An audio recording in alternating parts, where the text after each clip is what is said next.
This is Jordan's Cocktail Hour, and I'm your host, Jordan Soul. This is a show for, about, and by LGBT asylum seekers and refugees in the Netherlands, made by COCLimburg. COC is our national LGBT rights organization, and Cocktail is the name of our project for this very special group of newcomers, who I like to refer to as family. However, anyone else who wants to join us today is welcome. Recorded in COCLimburg's Café Rosé in Maastricht. Once again, with my co-host and amiga, Scott. Let's get started. This is already episode 10 of our series. Oh my God. Hi everyone, and can you believe it's already episode 10? Well, we started in December, I think, with the first 2 episodes. And here we're going into May. So that's actually, that period of time is much longer than I had ever thought it would be. So today's theme actually has to do, I figure it's a great way to close off these 10 episodes to talk about what is actually the COC, what does COC Netherlands mean, and what is Cocktail, our project for LGBT asylum seekers and refugees. What is it nationally? Because, everybody kind of knows me and what I do, but we have cocktail projects all over the country. And I asked them also to join us today to talk about what it is that they individually do. And we'll talk some more about cocktail in general. And the other thing that we have is an interesting moment with AHF, which has to do with the self-test for HIV that they're offering.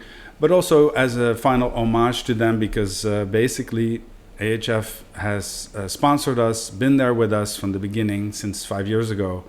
And I cannot be any more appreciative of what they've done for me and for us and for this group. It worked for them too, because they got to find lots of people to test and to meet their statistics. But we have a really good, almost like a friendship. The AHF self-test will come at the end, and I will actually demonstrate it. Oh my God. Very exciting stuff. Yeah, it's punished. So stay tuned. We keep that to the end. What's really hilarious is that I chose today to wear this jacket for this episode because this jacket for me has a big memory.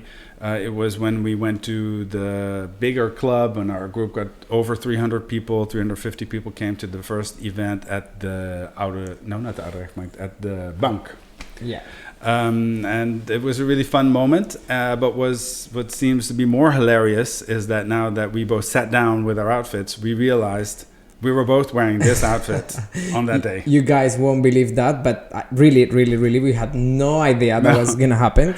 But I just chose my outfit for today, and when we got here, and I just thought like, oh my God, that was the party like that. I actually start to to be more involved in it. And also, it was such a coincidence. And we took a picture of that, so hopefully we can show that somewhere. Yeah. So, but I think it's just all really great because it all seems to come together in a big full circle moment.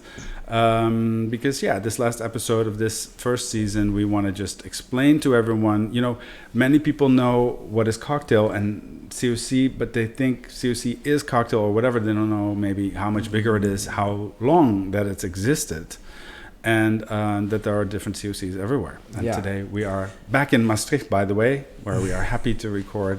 Yeah. And I think it's important for the group to know that this is the only project we have actually made it for us, like for asylum secrets. Yeah. It's from the COC, but this is like a project for us. So it's the only project we have, and we really should know more about that. Well, yes, this is the kind of most common, biggest project there is. There are 2 smaller projects also in Nijmegen and in Haag. I don't want to completely leave them out of the picture, but this project, Cocktail, is super special. But okay, let's start at the beginning, because we want to start with the COC Netherlands itself. And I started to ask in Amsterdam if we could do some interviews with someone from COC Netherlands. And actually, we were super lucky that Astrid Oosterwijk agreed to do an interview with us. Yes, that was such a thing. And she's the voorzitter, which is the big boss of the COC. So that was quite a thing. Yes, right? We were like super shocked and surprised, but really, really happy about it. Yes. And it's also funny is that we had met her before. Yeah, actually, I don't know, but today is the days of the coincidence, because I have to say that we have met her before the interview, also by coincidence in the 2 years ago, Jordan, I think. The Pride. Yes, in the Bold Pride, and we didn't know she was the president of the COC. We didn't know who she was. Exactly. But we were right next to her from the beginning. Yeah, we kind of party with her. We were on TV with her. We were in pictures and magazines and newspapers. Yeah. So it was interesting to actually, after 2 years, have an interview with her. And actually the same day we had the interview with her, she was on TV. And I was like, oh my God. Yes. It was all really interesting moments. Yeah. But anyway, thank you so much, Astrid, for doing that interview with us. I think it's a nice way to introduce the group to her and her to the group and COC in general. So let's just skip to the interview. Yeah, let's check it out. Okay. Today we have a super special guest that we're like really, really proud of because we're moving along on our YouTube channel with better guests and bigger issues that we want to discuss. And we thought we really wanted to let you know about what is COC Netherlands and what does COC actually do, because I know a lot of people in the group, they only know cocktail, and while COC is a lot more than that and for a lot longer. So we're really super honored to have Astrid Oosterwijk today, our voorzitter of COC Netherlands. Welcome. Hi, welcome. How are you? I'm fine, thank you. And you're honored, but I'm also honored to talk to you guys. So you people, nice. Yeah. That's really nice. We actually, I know this is our first official meeting, but we have a little, we haven't met before actually. Yes, you won't remember, but we have actually met before. Look, we got here a picture in the boat from the on a little video. We were next to each other in the boat, and yes. I don't know if you can actually see, and we were there actually next to you. And by that moment, we really didn't have all of the information, but yeah. Yes. And you didn't realize I was the chair or the president. And then actually, well, so we haven't met. We had fun dancing with you. Actually, yes. Yes. And I think I remember you too. So, because I was looking at and I thought, I've seen these people before, I'm sure. So. Well, we're everywhere, you know. So yeah. That's our first meeting, but this is our really official meeting. And again, we're honored that you are with us today. Yes. We want to just ask you some simple questions so we can let everybody kind of know. We have a lot of people in our group that are new, that just came to this country. Some of them are there for a long time, but as I said, you know, they might not fully understand what the COC does. So our episode this time is really about all of that. Yes, I think to begin, it's really important to let the group know, like, what's your function in the COC Netherlands and when you actually do there. Yeah, what does it mean? What is your function? Okay, I'm the chair or the president, what's that called, of COC Netherlands. And the COC consists of 20 different COCs all around the country, around Netherlands. And I'm the president of the COC Netherlands. But every other COC in like Amsterdam or in Utrecht or whatever, they have their own chair, their own board. But I'm the president of the COC Netherlands. And what we do at COC Netherlands is more about national and international projects. And at COC Netherlands, there also work like 30 people that get paid to work there. And the other COCs, they're all volunteers. And I'm also a volunteer. So I don't get paid for this job. I really do it with my heart and my soul and everything I got in me. Just because, well, it's my heart and my soul. We also tend to sometimes see you on TV when there are issues that are nationwide being discussed and that are important. So we also see you there. We think that's really great. Yeah, that's also part of my job, is to talk to members in parliament, with the minister, with the ministries, to make things better. And also cocktail is one of our big projects also, because it has to do with refugees, and we have to talk to the minister to make sure she arranged everything in a good way. So that's also part of my job. I know that the COC does a lot of things in the background and negotiates and tries to help things along in, with politics and politicians. And it's really important for us because really our group is really very big. I have in our WhatsApp group alone 500 members or more. Wow. And our event had 350 to 400 people each every other month before Corona. So those actions that happen behind the scenes are super important to this group. And I know that not everybody always knows that that's what's really happening. It's not like you advertise it all the time, but there's a lot of things going on behind the scenes. Yes. And I also think in the group, most of us, we don't speak Dutch. We don't see the Dutch news. So also we cannot understand and we cannot see that. So it's important to show them in this way that there is people working for us, and also actually to highlight that it's a volunteer work like all of you do. Doing a really great things and volunteer just for your heart. So that's amazing. Yes. Yeah, and that's what a lot of people at COCs all around the country do. They do it as a volunteer. So, it's really done by their heart and mind and soul and whatever. So we really love each other. There's a lot of love. There's definitely a lot of There love. is. Maybe another question is that would be interesting to know from you. What do you think the state of the LGBT community is in the Netherlands at the moment? Yeah, well, I don't think we still are a progressive country, but I also think we stopped a bit at April the 1st, 20 years ago, because that was the moment we could, all people could get married. So even people of same sex could marry too. And that was very progressive. It was the first country in the world. And after that, somehow Dutch people thought well, it's all done, it's finished. But I think it just started there, because now we're 20 years further, and we still have a lot to do, because there's still a lot of people who are really verbally abusive, or even attacking us in the streets, or saying nasty things to us, talking about us, and our rights are not that good. It's not 100% equal still to this day. It's not. That's what it's not equal. So we have to make sure that we arrange that in Parliament, but also in the streets, because we all want to feel safe. If you flee from a country where you are not feeling safe, you come to the Netherlands and still be attacked verbally or by attacking you on the streets, then you're still not safe. And that we have to take care for everybody, also for the people who try to find a safe asylum here, but also for everybody in the Netherlands. So that's still a lot of work to do.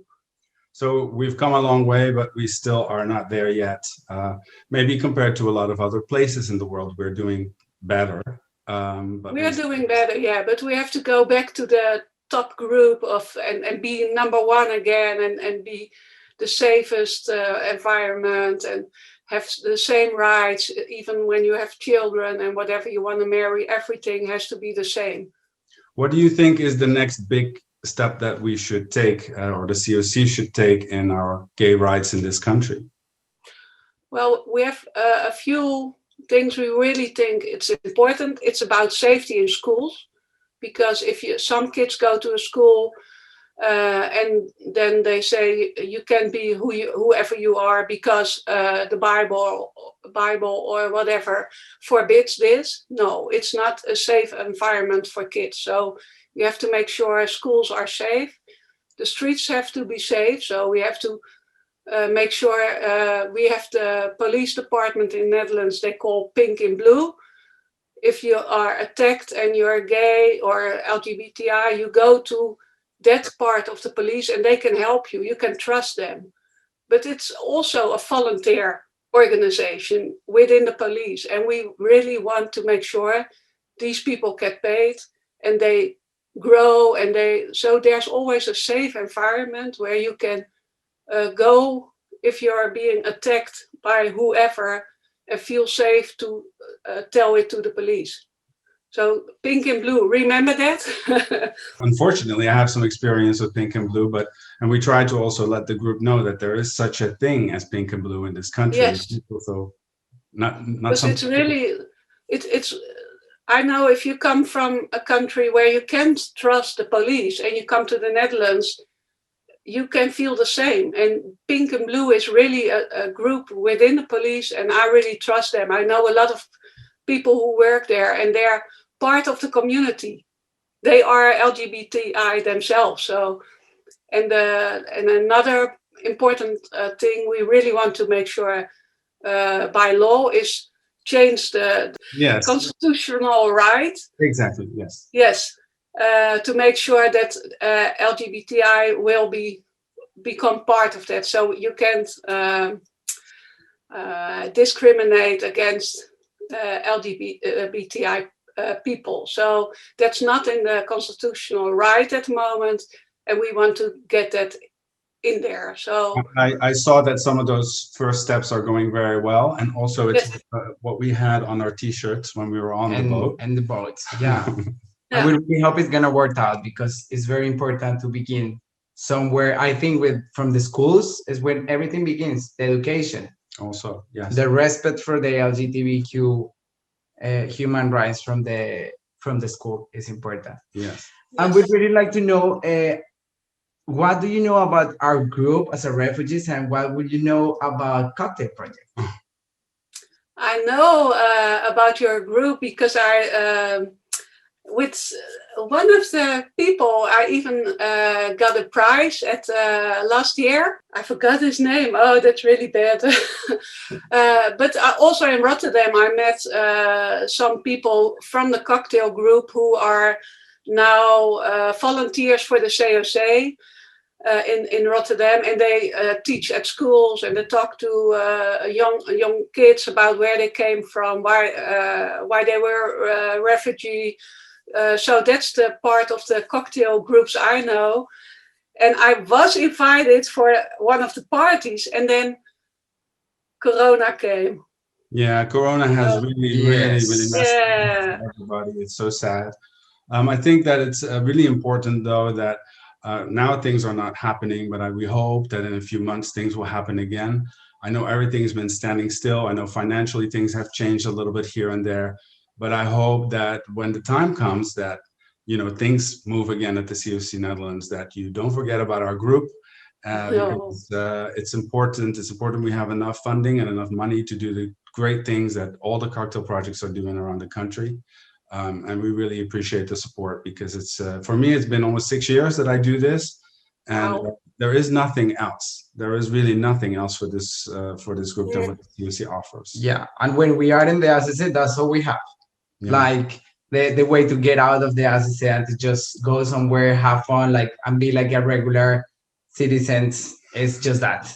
So I really hope it's gonna come back for all of us and for our group, because I'm sure we really missed it. And we really hope to see you there, though. Yeah, next time you have to come. Yeah, I will. Another thing that I have noticed some changes in the COC since when I started or before is when I first started, I found it a lot of older, white, gray men. I've meanwhile become one myself. But I was really hoping that at the time there would be more diversity. I think with our group, we really brought in a lot of diversity all at once. But within the COC itself, how is it with diversity, and what has happened to get it to be more diverse? Yeah, we have COC has a diverse range of activities now. I was thinking about we have Respect to Love. It's for the bicultural LGBTs and queer people of color. But we also have activities for trans people, for women. It's also a group on their own, and the deaf and the hard of hearing. So we try, and even people with whatever disability, we try to make sure that in every group there's also your own group. You can find people to recognize stuff, because I think the rainbow is what colors us all, and we all recognize each other. But sometimes, like the cocktail group, it's very important, because you talk to people who been through the same, and that's also good. And COC is an organization that also stands for meeting each other, talking to each other, help each other. So we have a wide diversity in different groups. I also meant within the people who work for COC. I mean, you're a woman, so that's already a big change. There's Marie, and I see a lot of changes there over the last few years. So I can see that COC has really worked on it. But I also feel that our group is sort of what LGBT was maybe 40 years ago here. People come, and they come from a place where everything is not allowed and everything is difficult, or they are being tortured, or God knows what, for their sexuality. And it's something maybe that we understood here 40, 50 years ago, that I think it's an opportunity also for the COC to really embrace this group and say, like, hey, we have a lot of experience with this, and we can help out. So it would be also good to know what other groups are available to this group once they have their status and they're already here and living here. Yeah, because we really hope people with a status will continue to stay and be involved with the COC. And then I'm thinking about giving lectures at school, or the Respect to Love group, or there's a lot to do within a COC for everybody, because diversity and inclusion, that you can see one without the other. It's about diversity and inclusion, and that's really an important topic within the COC. So we open the doors, and we want to let everybody in, and we hope by showing with Marie and with me and with other people within the COC that we are really open for everybody, because you first have to show it before you know it. Exactly. It's good. I like our group to be able to see a reflection of themselves when they see the people that are actually working for us, that it's not just one-sided. But I see there's a great improvement. So I'm really happy about that. Yeah. Yeah, and I think the changes started with all of us. So by showing, by saying it, by opening our heart, our minds, and the reflection comes from both sides. So I would really like the people who get a status come to COC and become a volunteer too. So you be part of the change we all want to see in the world. So exactly. I think that's a really great way to close off this interview, Be the change that you want to be in this world. That's a very important quote in life. We really, really want to thank you for joining us today. I know that you have a busy schedule, and we really appreciate that. Yes, thank you so much. Thank you for giving some time for this group that really needs some time. Yes. Well, thanks for having me, and hope to see you soon in some party somewhere. Maybe on a boat. For sure. We never know, but hopefully at least in a party, because that was really necessary these days. Yeah, long overdue. Yeah. We all need some partying. So thank you again, and we hope to see you soon. Okay, thanks a lot. Bye-bye. Bye. So thank you so much, Astrid, for that interview. We really enjoyed it. We really had a nice time to talk with you. And Hartelijk bedankt. Yeah. So we hope that it kind of expands people's image and in their mind of what is the COC, who are the people behind it, because it's amazing how long the COC has existed. And of course, there are so many different groups. Cocktail is just one group within many. Our cocktail group's really, really big, but there are many groups for many different people across the rainbow that I hope can also be helpful to our group once everybody gets their status, gets their life, on track, and is living a normal Dutch life, that there can also be other groups that you might want to be a part of within the COC, because we really have a lot. Yeah, they have a lot of projects. You can meet people. You can introduce yourself more in the Dutch society, and also have some, maybe meet some friends. And as we can see, I think it's very interesting to see that, for example, Astrid, you would say like she is working, and as she mentioned, she's working it's her voluntary work. Yes, volunteer work. Yes. So as much of you are right. Yes, it's all volunteer work mostly. So no, we're really grateful for the interview, and I also thought it was really informative. Yeah. And yeah, let's see what else does COC do for our group.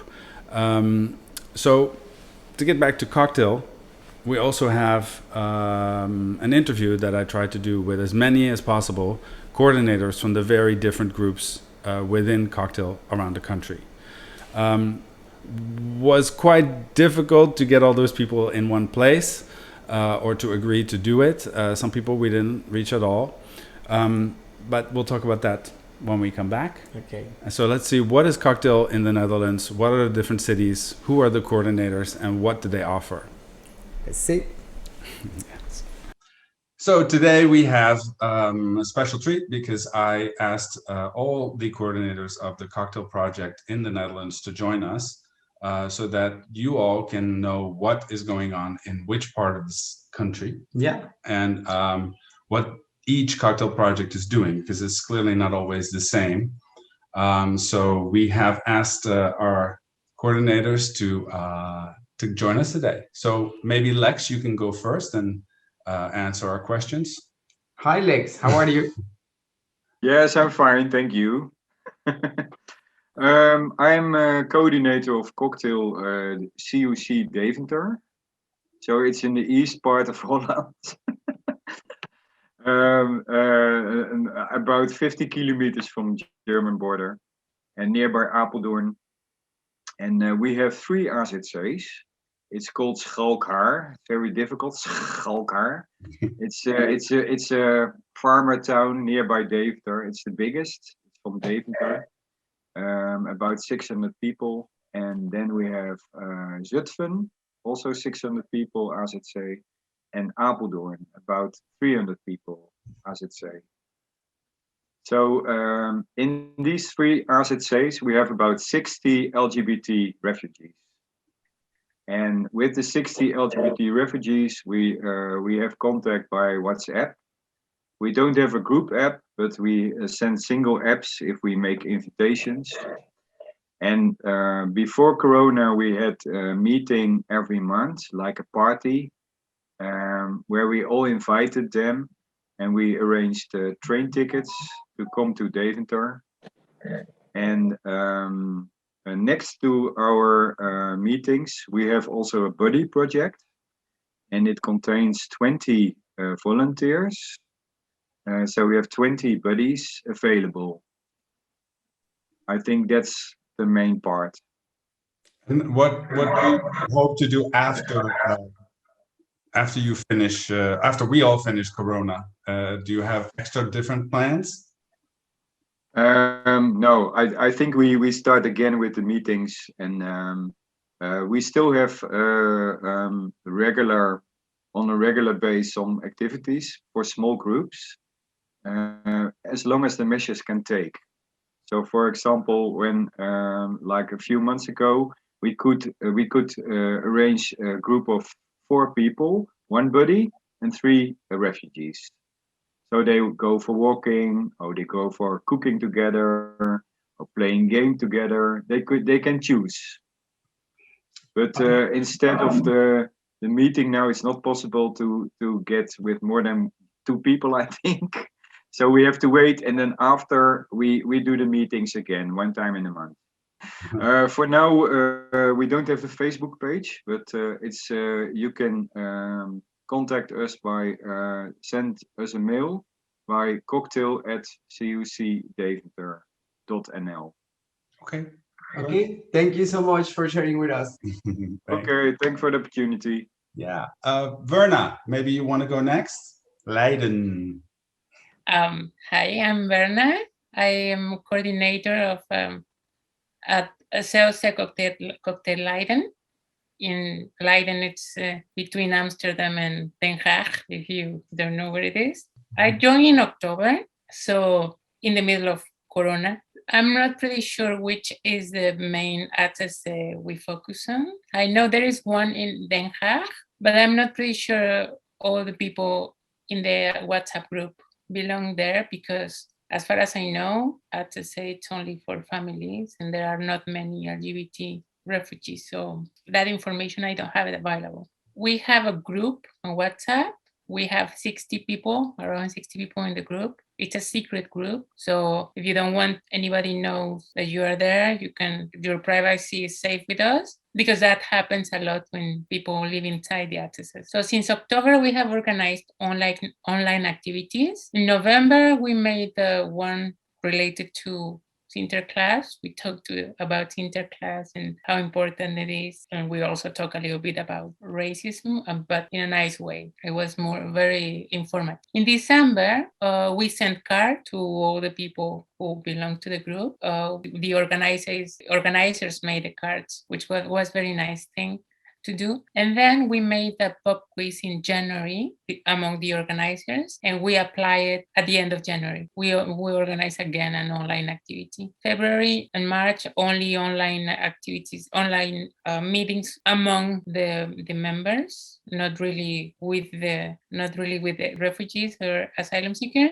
We are about making one right now with games, online games. We are talking about later, maybe a walk in the beach. Of course, this is something we still have to deal with, because again, not everybody belongs to the Leiden area. We are not pretty sure if, sometimes they move asylum seekers from accesses, so we are not sure if they have been moved or they remain in the same place. So how can we contact you? How can the group contact you if they want to join your group in Leiden? They can send us an email. Then we will go to our next person, Peter. Welcome. Hi, Peter. I'm Peter from Rotterdam area, and also from COC Rotterdam. Before Corona, we had meetings on Saturday afternoon, on the second Saturday of the month. And normally around 20 people participated in the activities we organized. And we did also every year in Rotterdam Pride a special edition for our cocktail guests, to give them the opportunity to be out and proud and show themselves to the Rotterdam community. Now, within Corona, it's of course a bit difficult. We are still in contact with the people who joined us before Corona, mostly by WhatsApp. Sometimes they give us a call, and we are open for people who if they need some support, they can give us a call. As soon as we are possible to open up, we will do it immediately. Get the Saturday afternoon open again, and there are also plans to start a body project. We are in contact with AZC Rotterdam. It's not that we have an AZC for that long, but we are also in contact with other organizations in Rotterdam, like Vluchtelingenwerk, Humanitas, to see what if they have LGBT guests, that they can also connect to us and at least have a place where they can be safe. You can reach us by our website at cocrotterdam.nl or by phone. The number is on the website, and you can reach us on Tuesday and Thursday afternoons. Okay, great. Thank you so much for that. Yes. Yeah. Then I would like to ask Lotte from Amsterdam. Hi, Lotte. How are you? I'm good, thank you. How are you? Good, we are good. Yeah, if you could tell us, okay, what has your, first of all, introduce yourself, and what has your cocktail project been doing during the pandemic, before, and what are your plans after? Yeah, so I'm Lotte. I'm the coordinator of Cocktail Amsterdam. Our project is about the AZC Amsterdam, but on the other hand, we try to make our events open to anyone in any center. And basically by providing train tickets for free, we try to make our options open and keep them open. So before pandemic, we have been doing live events, which were both societal and more educational. So they're both for getting people in touch with others in the same situation and having fun during. and educational. For example, we have our yearly sex and drugs event, which is about how to navigate the options that you suddenly get when you enter the gay scene in Amsterdam or in the Netherlands in general, and how to do that safely. And we have our legal event, which is also yearly, which tells participants more about how to navigate the Dutch system and what can they expect in the asylum procedure. So during Corona, actually all of the educational events we haven't done. So it has mostly been, please stay strong, mental health, let's do something fun. And we've been doing online events like a drag bingo. We do dance classes. We've done a kickboxing class recently. We've done a vlog contest where people showed parts of their day. And basically everything has turned out for the more fun side, because that's easier, and we find it important to keep in touch, because usually our community is quite big, but now we see that people don't come as regularly. So after Corona, I think that's mostly our goal, to get people back into the community, feel like monthly they can join us again. And therefore we expect our events to be more social at the start, and later on introduce our legal and sex and drugs event, for example. I see what you guys do on social media. I can follow on Facebook your events, and you know, of course, we have so many people in our group that they tell me how much they enjoy your events in Amsterdam, and also what you're doing now during Corona, which I think is really important, because, you know, also this is why we're doing this whole podcast, is because it's the best way to reach everyone, to inform everyone, but also we all need a little bit of entertainment and fun. You know, it's not all sad. And, Yeah, you know, we need something. yeah, it's important. Plus in the assets, we don't have that much. Yeah. So Lotte, how can the people find you on social media, or how would you prefer that they contact you if they want to participate?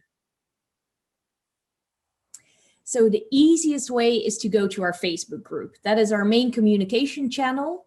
You can find it if you just Google or type into your URL cocktailevents.nl, and then you turn out in our Facebook group. You can also find us by searching for COC Cocktail Amsterdam Empowerment. Yeah, and that's our main communication channel. So I think the easiest way is just to find us on Facebook. We really appreciate you joining us today. Yes, and, thank you so much. We stay in contact, and I guess I'll see you on WhatsApp. Okay. Yes, looking forward. Okay, bye. Okay, bye.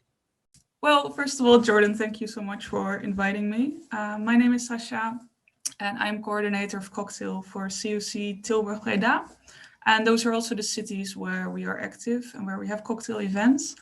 And our visitors mainly live in the AZC's in Gilze and in Oosterwijk. And Gilze is kind of in between Tilburg and Breda, and Oosterwijk is next to Tilburg.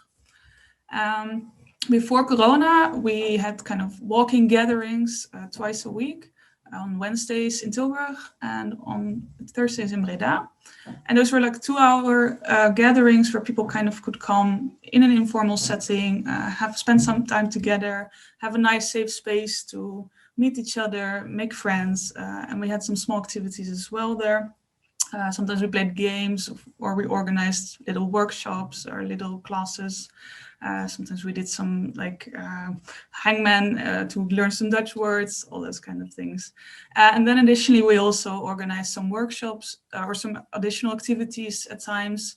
Like we went ice skating once, and we had a Christmas dinner. We had a yoga workshop and a karaoke night at some point. Yeah, those were all great events, but of course, sadly, due to Corona, we are also not having a lot of activities right now.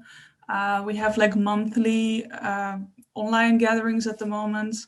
And we also have a WhatsApp group where people can still stay in touch with each other and also with the volunteers. But yeah, so now we're kind of still, we're kind of hanging on, trying to stay in touch, but it's hard. And of course, after Corona, we hope that we can build everything up a bit again. And I think we will start by kind of going back to our roots, let's say. So we will start up these like regular walk-in gatherings again. see where we are at in terms of visitors and also in terms of volunteers and like where our capacities lie at that point. And of course, then I hope that we can also start up with additional activities again and like do some fun things together. So that's what I hope for the future. And to reach us, you can best email us at cocktail@COCLimburg.nl. Then the email will probably reach me and I will reach out to you and we can get in touch. Thanks. Hey guys, how y'all doing? This is Anton speaking. I am the communications coordinator for Cocktail Utrecht, which belongs to COCLimburg Nederland. Together with Hype, Teus and Dorothee, we represent the coordinators team for Cocktail Utrecht. And as the name would suggest, we are all based in Utrecht, even though I have been sent for temporary assignment to Brussels. So that's where I currently live, but I will be back in my hometown by next month. Before COVID, we always, looked for organizing physical events to make sure that people would connect with each other and would just have a great time. Unfortunately, and obviously due to, the restrictive measures imposed by the government due to COVID-19 outbreak, we were forced to suspend such activities until further notice. However, in a post-COVID scenario, we are definitely aiming to resume such activities, and you should think of, having common dinners, game nights, going to the pub afterwards for those that want to, having weekends out with camping.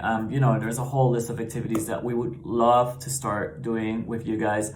But for now, we just have to make sure that we stay safe and that we comply to all regulations, and hopefully, the COVID pandemic will be soon the past for us.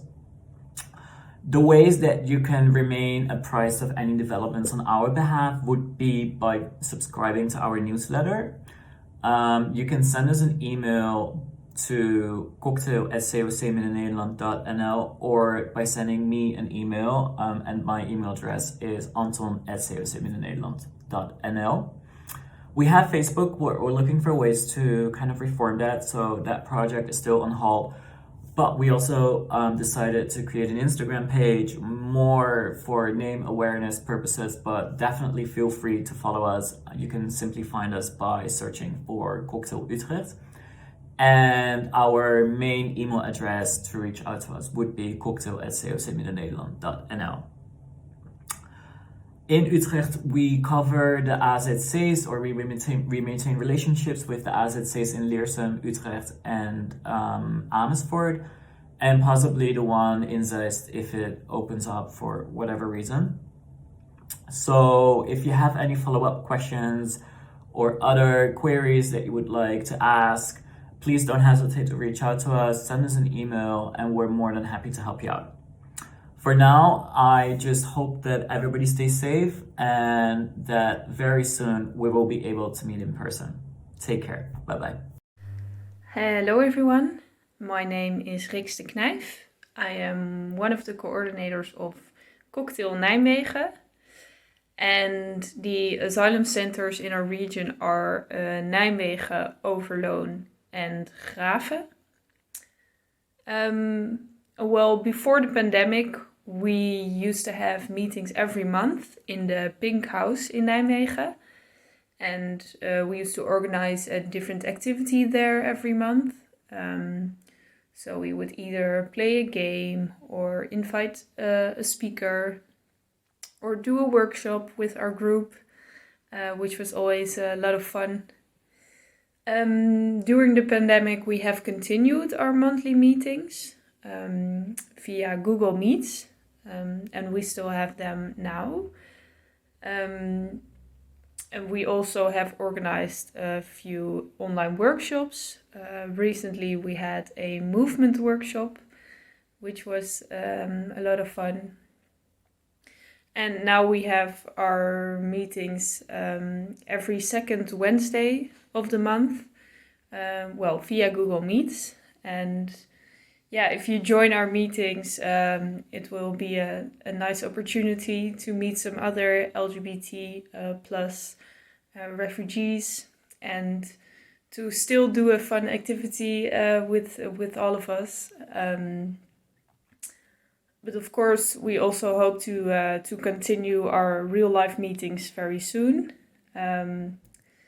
We hope to organize a few more workshops when it's in real life, when it's possible again.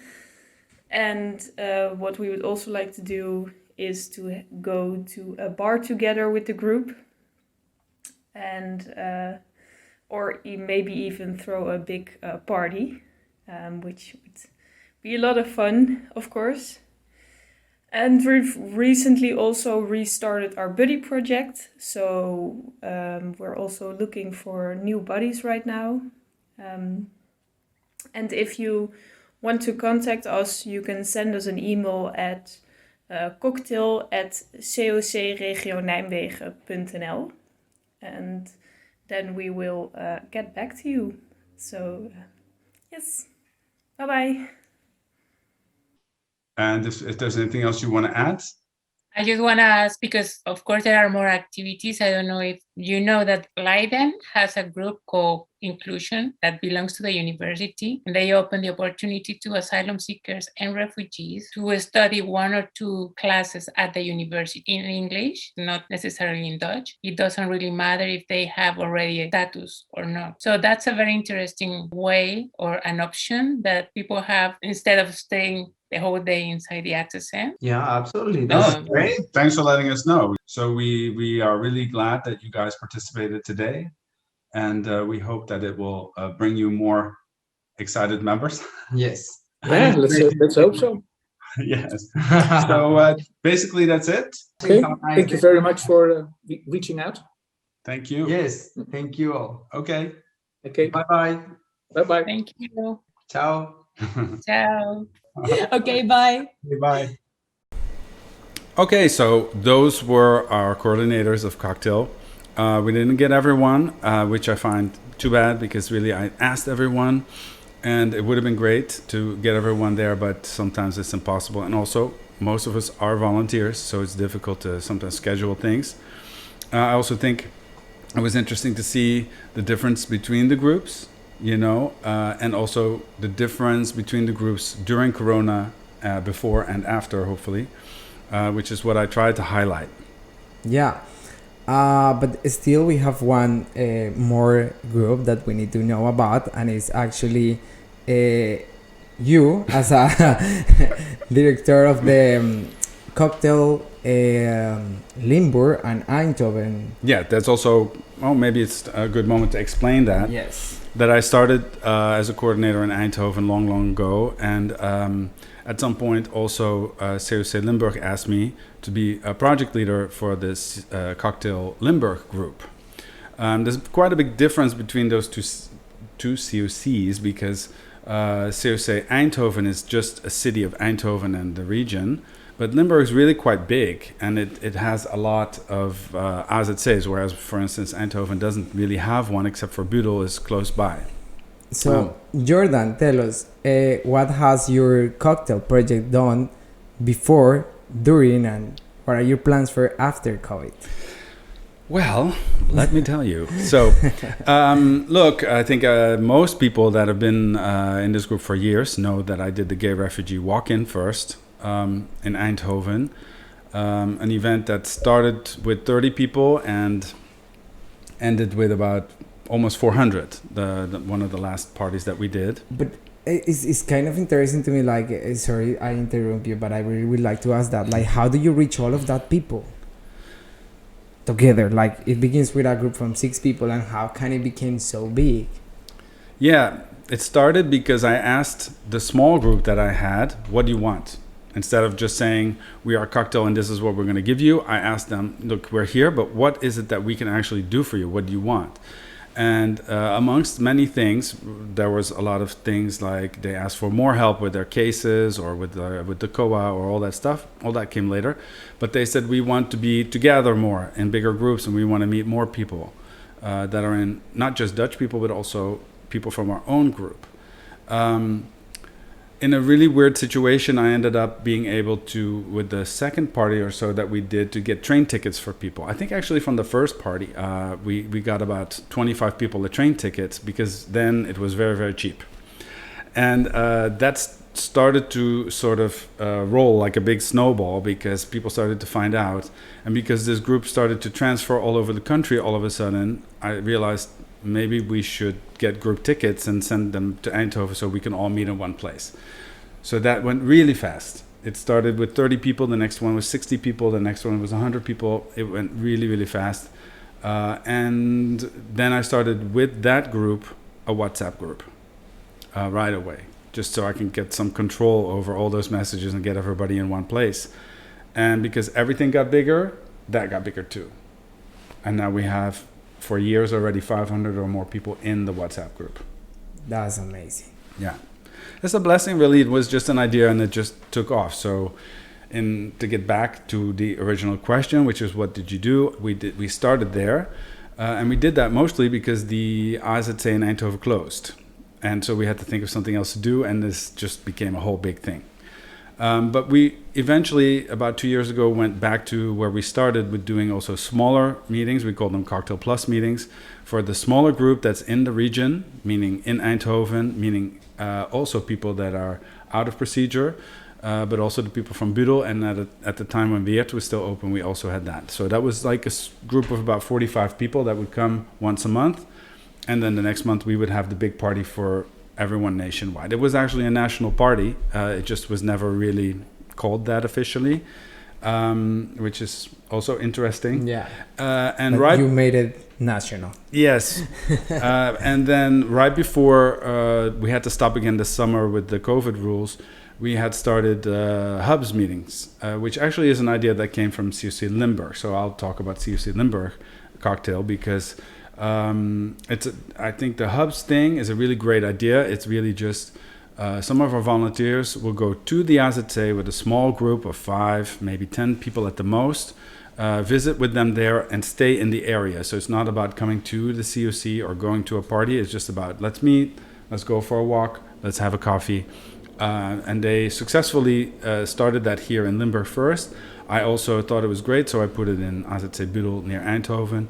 But here, there's a lot of AZC's in the Limburg area, and we have Maastricht, we have Heerlen, we have Zwijkhuizen, we have Baaksem. So it's a lot more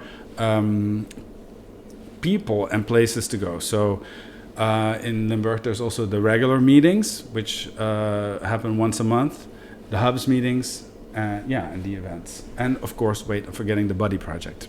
The Buddy Project is where you couple a Dutch LGBT volunteer to an asylum seeker from the group, so that they can help them to find their way in the Netherlands, in LGBT life, in culture, whatever. Most of the time, people can kind of create something what they want. It's not like it has to be so structured. In Eindhoven, we had also stopped it because there was no more AZC.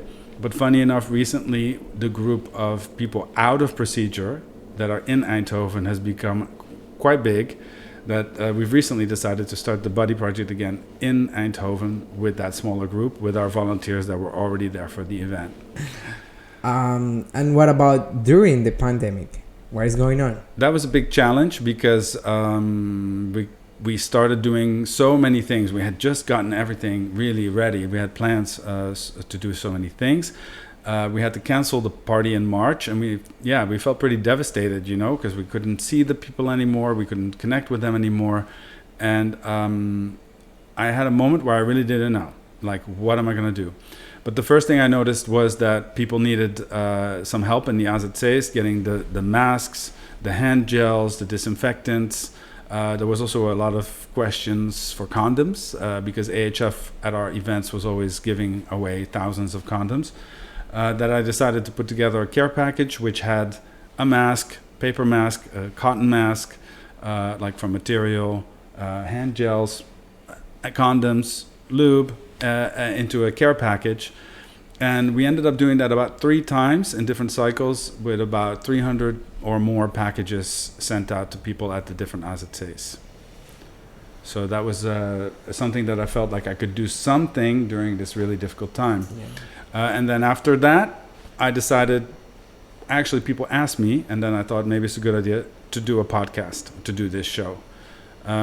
So we found that actually was also a really big success, because we were able to communicate with everyone. They could also see us. We could see them when we interviewed all the people that we know for years. Yeah, and actually we have to mention that we really wanted to be here, all of us together, invite that people that we interview, have more like. Well, that's it. We life. have to constantly improvise, because when we started this idea with the podcast, we had a table and we had people, and we would have the people come and sit with us, and we can interview them. And then when things got more complicated, we have to just do it with the two of us, three of us. Yes. And leave it with that, to make it safe and to follow the rules, and also to get permission from the gemeente to do the show here. No, it's a big deal. It's been really crazy. But yeah, with Corona, we learned that you always have to adjust. You can never just stick to one plan. You might have to change it. We're pretty good at that. So we're hoping that after this is over, we might also want to continue the podcast, because we actually have enjoyed making it. The response has been really great. I get messages from even outside of this country from people. And we feel like we can really communicate things more directly this way. And people can watch it when they want. They don't have to come to a live meeting or to a Zoom meeting. It's just there. And you go and watch it when you want. With a lot of information. And okay, thank you so much also for having me here with this. It was an experience for me, actually. Yeah, because what's funny about it is that the idea in the beginning was to sort of interchange co-hosts, maybe do one, maybe do two. The options were limitless, but because we were so confined to the rules of the Corona, this was a easy setup, and we just continued with it. But it's been really fun. Yes, thanks a lot for the opportunity, and I hope we will meet up soon. So, and what are your plans for the future with this project? Well, the future is really uncertain. Things are looking much, much better at the moment, and we hope that there's a light at the end of the really long, dark tunnel that we've been in. What I would really like to do is a few things. I would like the cocktail project nationally to be much more together, as opposed to all these little different islands with everyone doing their own thing and not really communicating. We've already started, because we're also started a WhatsApp group for the coordinators, so we can all communicate more with each other, share our events. If it's possible, I would like to do another gay refugee walk-in party. We're now with Eindhoven and Limburg, and I don't know, the possibilities could be endless. I don't know when that can happen again. First, we have to get society back on track, and then we have to find the money to do it again, which money is really important. Yes. And then, but we keep the hope. I know it's definitely, there's hope, but it's also a lot of work to make it happen. Yeah. And the thing I'm also really looking forward to is to connect, to have meetings again, to have our Cocktail Plus meetings in Eindhoven, to have the regular meetings here in Maastricht, where you see each other, you can really talk with each other. The other thing that I've been continually doing, actually, not just before, during, and after, is the one-on-one support, to help people get prepared for their interviews, write support letters, all these other things that I'm doing also constantly. Hasn't stopped. I imagine that isn't going to stop after Corona either. So that's it. I really hope that we can get back to some form of normal. Hopefully. Yes. That's quite a lot. Yeah, it was a lot. Yes. This whole episode. Oh my God. But thank you so much. And Yeah, we have one more subject to finalize this show. And actually it seems fitting, because AHF has been along this journey from the beginning. The AIDS Healthcare Foundation, it's a national organization. And they've sponsored us. They've tested so many of you for HIV.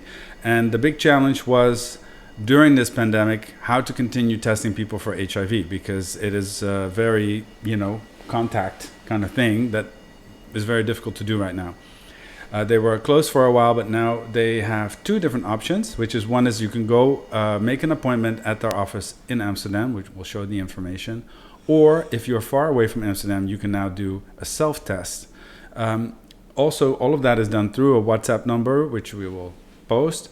And you can communicate with them about the whole process. If you say you are feeling like you want to take an HIV test to be sure, they will send you the package. They will do the test. By the way, super free. You don't have to pay anything for it. It's free for everyone in our group.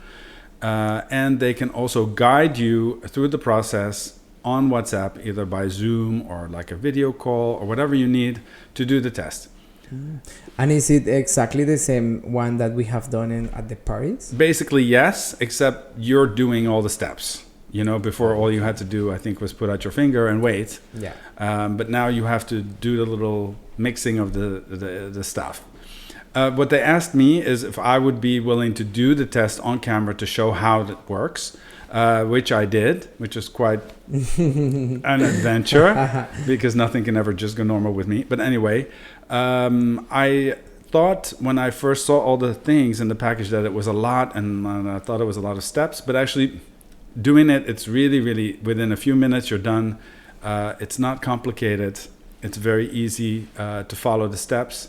And if you find it difficult, you have the person on WhatsApp or on a Zoom call that can help you with it. I wanted to also say, since I'm introducing this to the group, and most of you know me pretty well, if you feel like you want to take the test and have me guide you through it, I'll be happy to do it. You just send me a message, no judgment, won't tell anyone. If you need me, I'm here. You can also just do it with the people from AHF. They're really, really good at their job. So let me show you what we did. Yes, let's check that out. Today we have an interesting new moment happening for our YouTube show. I've asked AHF to come and be on today. Actually, AIDS Healthcare Foundation and I have had a long relationship the last 4 or 5 years. They started doing HIV testing at our event, the Gay Refugee Walk-In, almost from the beginning day, so 5 years ago. And I was really thankful for them coming from Amsterdam every time to test our people. And we tested hundreds and hundreds and hundreds of people in those years. And later they actually sponsored our party, which I'm even more grateful for because that allowed us all to continue and to also continue testing. So today I would like to introduce Michael. Hello, good morning. Good morning, Jordan. Good to see you too. Maybe you can tell us a little bit about AHF. Yeah, just very briefly. So we're a global organization providing prevention, testing and treatment for people living with HIV around the globe. And here in the Netherlands, we mostly focus on prevention and testing. So we have a long-term relationship with you, and we also support parties. We think it's quite important piece of work. It's more focused on citizens of the country, but for us, most important are those who are migrants. They came here looking for a better life. Yeah, I have a lot of those in my group. So, it's important to know that we have this long-standing relationship, and most people that have been to our event in the past years will remember AHF, and that at the party they did a self-test for HIV so that you could test them within a few minutes. You will know whether you have HIV or not. And for us, I find it super important because it's important to know your status. And some of our group might have gotten HIV in their own country and come here and not know. My worst nightmare is that they come here and they don't have it and get it here. Now, luckily, most people here are on medication or are taking PrEP, which takes the risk down a little bit, but it's still here and we're still dealing with it. So it's always important that you know your status. So you have in Amsterdam at the AHF office, you have an option to come in, make an appointment for a fast test, but you also have something new, which is that you have a self-test that can be sent to your home or AZT or wherever you live, so that you can actually do the test yourself. Can you quickly explain how that works? Sure. So that's something absolutely new. And we decided to start this approach because of the pandemic. So many people are aware to go to Amsterdam to make a test. For some people, that's a quite long journey. So what we have for you guys, it's a self-testing. So the approach when you contact us, we have a very short interview asking you about a few important facts related to your test, and we arrange self-test shipment. So it means that you receive by post the package, which includes self-testing kits and some important information on how to perform it by your own. And as you see, Jordan has already the box with the self-tests on his desk, because we arranged some shipping. So you perform the test by your own and you got result in 1 minute. It's something pretty simple to do this by your own. And all the time you need any support or you have any questions from our side, you can contact us. There is also option so-called remote self-testing. It means that we arrange the appointment, as today we have appointment with Jordan, and one of our counselors supports you during the testing procedure. Of course, if the result is positive, we also take care and we support and inform how to start treatment, where to do this. Even for the people who are undocumented, the treatment in the Netherlands, it's free. That's really good to know for our group, because we want to make sure that it was a concern that I had. It's like, okay, you can do the test yourself, but then what happens after if it's positive? Because we have to make sure that probably you get retested, you get to the right place to get tested and treatment. So everything can be done online, which is really amazing, just like we're doing it now. So I just want to show you that I got the little box, which has things in it. It has also condoms and lube, very important. This lube is a very popular item with our group when we were used to hand these out. We also, by the way, put those in our care packages that we sent out last year during the the beginning of COVID. We sent masks and gel and this. Then there are some instructions. What's important, instruction is not only in English but also in the other languages. So if you don't speak that well English, there is also German, Italian, Spanish, and Dutch, of course. Oh, Dutch also important. So there's the instructions, and there is this package, which I will open. See what comes out. Feels a little bit like Christmas. There's this. Of course, I am. Okay, so I got everything. There is this. That's membrane. There is this. Plaster. Yeah. Band-Aid. There is more information, and there are little bottles. Magic bottles, yeah. Kind of in the color of our Dutch flag. And then more instructions. I think then I have everything. So I shall start to open this. But you can. Yeah, that's right. Let's see it. Let's see what's inside. Because I've never done this test myself. I've seen it 100 times, at our party, but never did it myself. So, okay, there is this. There is a membrane, yeah. And during the test, we'll put different liquids inside, and on the end, we will see the result. Okay. So, we put everything in order. It feels like a little bit of a science experiment, which I guess it is. So where do I start? I would suggest to make sure that your finger, because we'll take a bit blood from the finger, is enough hot, so you can like make a little massage of your fingers. I mean, to make sure that there is a good blood pressure, and it will be easy to take a few droplets to perform the test. Yeah. Okay. Just for the record, I'm always hot. So, okay. So, which one is next? So next, we need to decide from which finger we'll take a specimen. I would suggest that one. I mean, that one in the middle. Okay. Oh. Okay. Yeah. And now we need a lancet. There is something, one white blue item.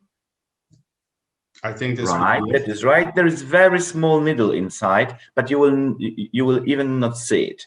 So you need to open the lancet. Great. Like this. That is right. So the part you have in your right hand will be now needed, and you can just place it on your finger. Yes. Yeah. I would suggest not in the middle, but a bit left or right from the center. Okay. Yeah. So please put it on your finger and just press it. Is there any blood? Yes, there is. That's right. So now we need the bottle number 1. So please open the bottle number 1. It's a red bottle. Okay. Yeah, and we will need just 3 big droplets of your blood. So please try to squeeze your finger. You might squeeze it. You might squeeze it like this. Yeah. Okay. To make sure that you have 3 droplets. Red. That is right. Blood in it. Then shake it just a bit, please, like to mix the blood with the liquid, Okay. and now put this liquid into the membrane. All of it? Yeah, all of it. Okay. So pretty red. That is right. So when the fluid will disappear, please add the liquid from the bottle number 2. Okay, all of it, right? That is right. And same as the first one, please wait until it will disappear. Okay. Yes, almost gone. So now it's time for the bottle number 3. And now you should see 1 or 2 dots. If there is 1 dot, it means that result is negative. If there is 2 dots, it means that result is reactive, which means that someone is very likely living with HIV.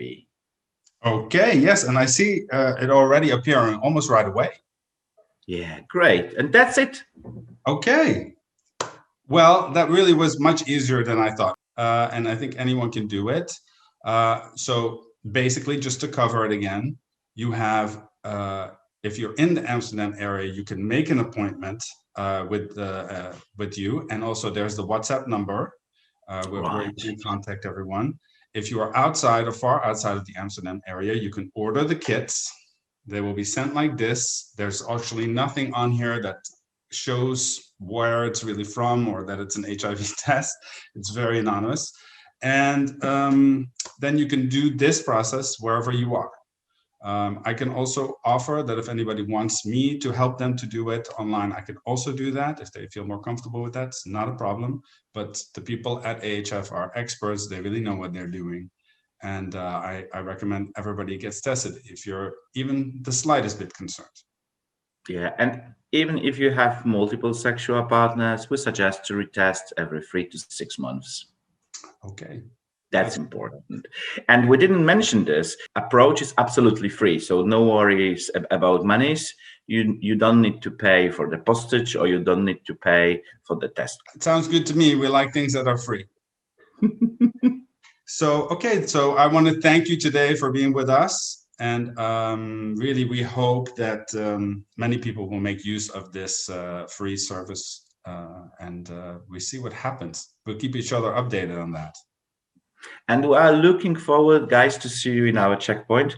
And when finally pandemic will end, we are gonna to visit your party again, and of course organize testing as usual. Yeah, we hope that that could be happening again this year. We really hope that. So thank you, and we'll be in touch.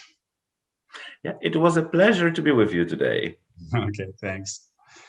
That was me doing the self-test.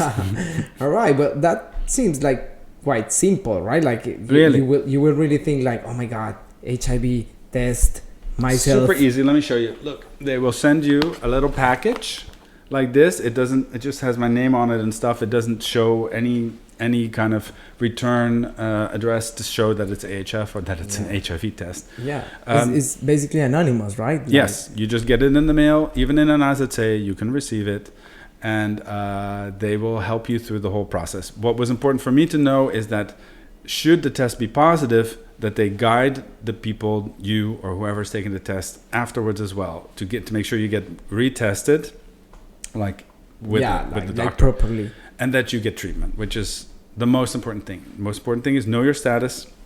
If it's positive, get medication. Yeah.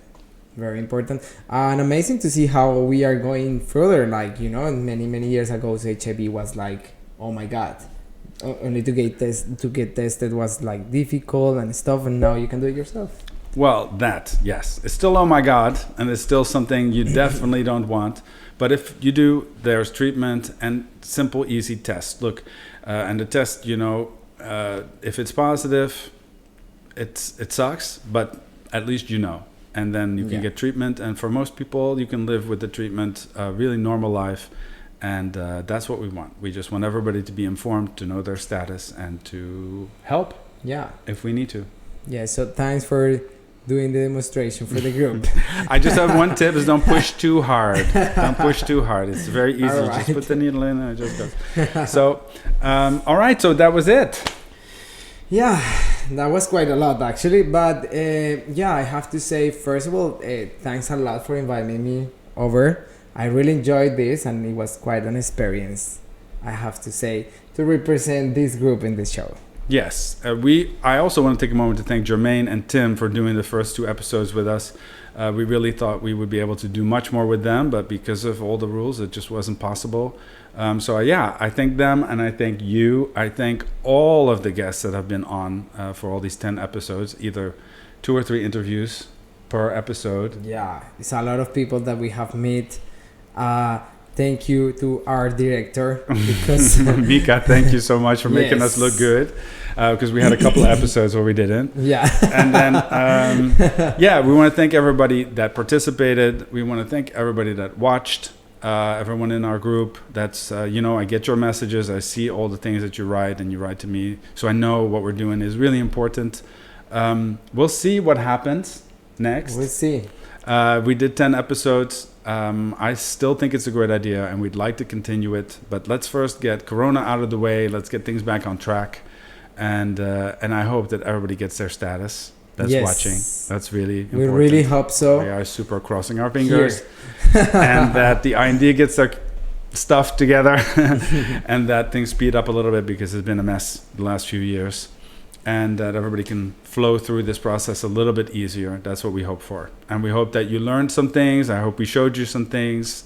And if you have anything that you still want to know or talk about, you can know where to find me, and you can always talk about it. And who knows, maybe we'll make a new episode for a new season again. For sure. Thanks a lot, everyone. Thank you. Thanks for watching. Yes. Bye-bye. Thanks so much, everyone, for watching today. We really appreciate your love and support, and we hope you will join us again next time. Please subscribe to our YouTube channel, show us some love with likes and comments, and don't forget to share our show with your friends. We want to especially thank the COCLimburg, COC Eindhoven, COC Netherlands, and Mika for the camera work, editing, and post-production, my co-host and amiga, Scott, and of course, all of our amazing guests. Thank you so much. Do you have questions, ideas, or comments, a shout out, or do you want to be on our next episode with a talent or to tell your story? Please do let us know. WhatsApp 06111209990, or send us an email at cocktail@coclimburg.nl. See you next time.